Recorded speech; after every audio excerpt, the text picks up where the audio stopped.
هدية لازم تجيبها في عيد الحب. عزيزي الزوج، عزيزتي الزوجة، الفالنتين مش بس للمخطوبين ولا المرتبطين. جربتوا تحتفلوا بالفالنتين بعد جوازكم قبل كده؟ تعالوا وانا اقول لكم تعملوا ايه.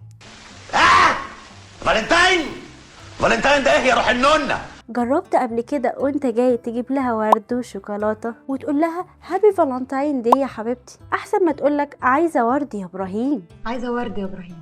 او انك مثلا تكلمها وتقول لها ما تطبخيش النهارده، هعزمك على العشاء عشان نحتفل بالفالنتين. للاسف الرجاله المتجوزين ما بيهتموش بالاحتفالات دي وبيعتبروا ان هم خلاص بقوا متجوزين، فليه الفرهده يعني؟ مع ان الست بتبقى عارفه التواريخ كويس جدا ومركزه، بس لانها فقدت الامل ان جوزها يحتفل معاها عملت نفسها مش واخده بالها وبطلت هي كمان تحتفل. احتفلوا بالفالنتين ولو بكلمه حلوه، عشوة رومانسيه هيكون ليها تأثير جميل في حياتكم وهتستعيدوا بيها بدايه حبكم من تاني. بس انتوا جربوا، هتلاقي حاجه دهب وهو ممكن تبيعها بعد اسبوعين. جيب لها جاكيت كنت كده هتجيبه بس بمناسبه، هتلاقي شنطه كانت هتجيبها هي فاليو وكنت انت اللي هتقسط. خليك حويط.